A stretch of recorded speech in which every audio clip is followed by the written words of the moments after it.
Hey, great to see you here. This is Nico, founder and CEO of Monetaria. We'll discuss today the very latest developments in both geopolitics and financial markets. But we'll also try to find out what is the best way to invest between now and the end of 2023. Remember that this is not financial advice.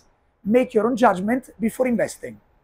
Well, all eyes are on the latest developments in the conflict between Israel and Hamas in the Middle East.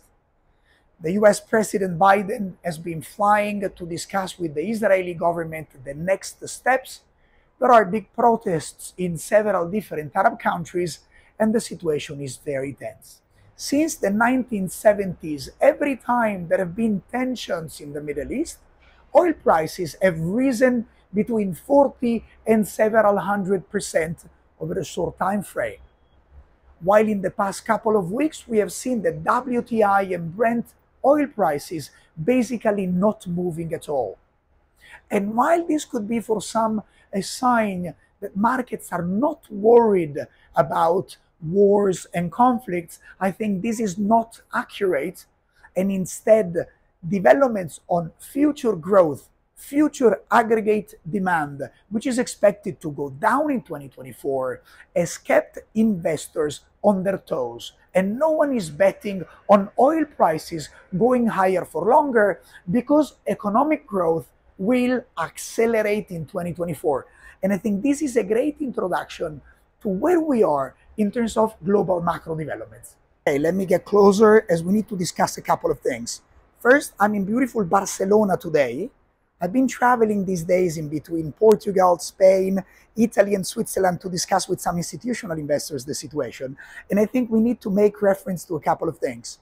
The first one is that if we look at PMIs, the best leading indicators which have been failing all along 2023, we do see at global composite level, but also Europe and the US, that growth has been strong in 2023. In Europe, in reality, a recession has been predicted for a long time and a recession did not happen yet. But in general, we see all around the world growth in 2023 and growth now fading towards 0% or soft landing, which means no recession.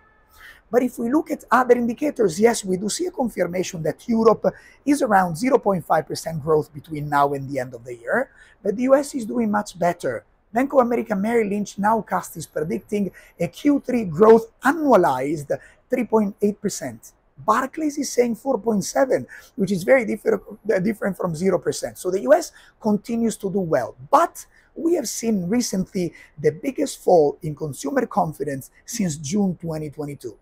Also, if we look at debt data, there are rising delinquencies on auto loans and credit card loans as well. So not everyone is doing well in the US. By the way, if I look still at the New York Fed model forecasting a possible recession, we do still have 70% recession probabilities between now and April 2024. So the situation is not very clear. On the other side, we are very close to the reporting season in both Europe and the US, and there's a predicted growth in the US, depending on the source, between 0 and 3% and minus 2% in Europe ex energy, which means that also company revenues are expected to remain flat or eventually move negative, going lower than previous months, quarters, and years. In parallel, inflation remains very sticky. We do have the latest statistics of 3.7% CPI inflation in the US.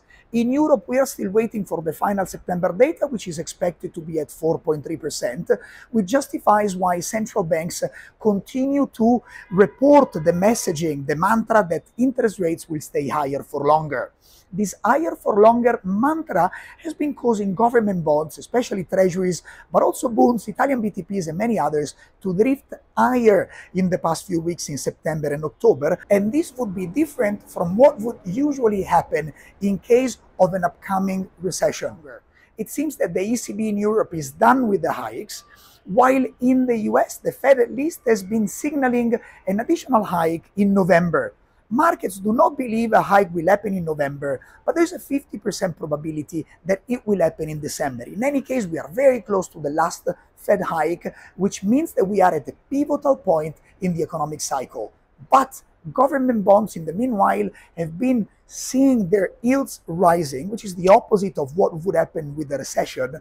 Especially the long end of US Treasuries or German bonds has been hammered in the past few days and weeks, while because of rising yields, stock markets, and especially the S&P 500, has been moving from 4,600 points to 4,200 points to then bounce back and float around 4,350 at the time of recording this video. And so there has been some uncertainty mounting because of higher inflation, higher interest rates for longer, higher or rising yields, and falling stock markets. The big question is, what happens next? Okay, there are a couple of things to discuss.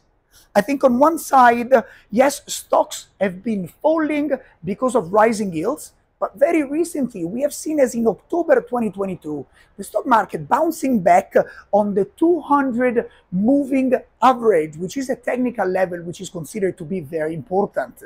Let me open a parenthesis without going too technical. If we take the whole S&P 500 and we include the 7 big companies that have done very well, then now we have a price to earning level of 32 times, which is very high and very expensive.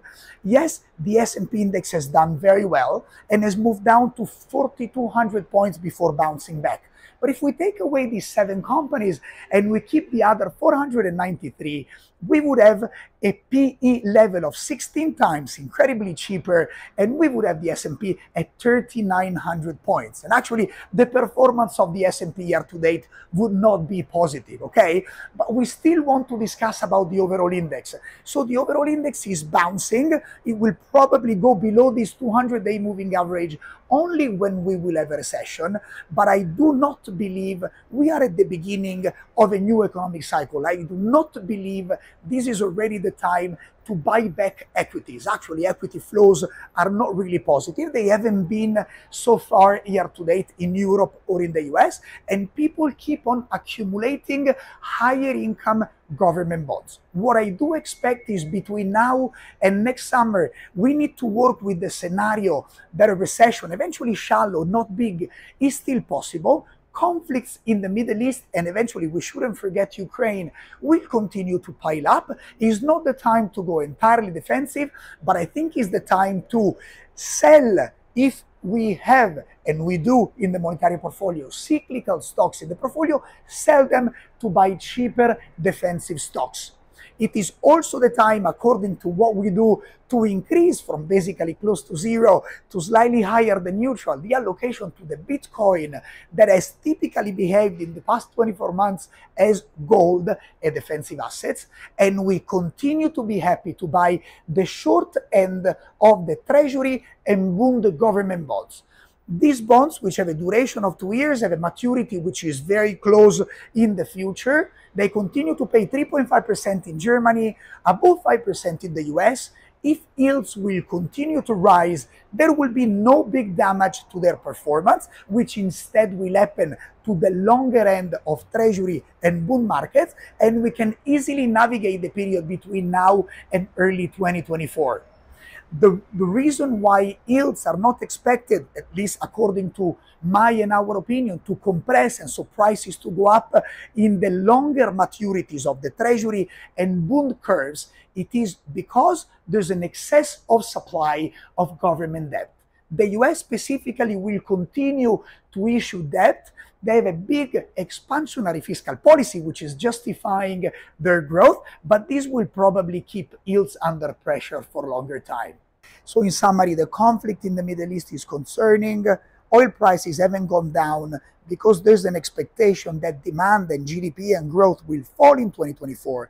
The US is still doing very well. Europe, not so much. We can expect and work with the scenario of a US recession showing up in late spring 2024. Maybe it will not be big, it will be shallow, but in any case, we at Monetaria will keep a defensive stance in the portfolio, which has been working well in the past few months. We like to buy government bonds in the short end. We are paid very well. In case yields will continue to rise, which is likely, we will not have big losses, which instead will happen with longer dated govies. We want to add longer dated government bonds as we get closer to a potential recession. In the meanwhile, the S&P and the European stock market grant an underweight because the recent bounce is not due to the fact that things will improve. Company earnings are expected to be flat or negative. So we want to get into the new year, see where the data will be, and decide if to enter 2024 defensive or more aggressive. Thank you for your attention. Speak to you very soon.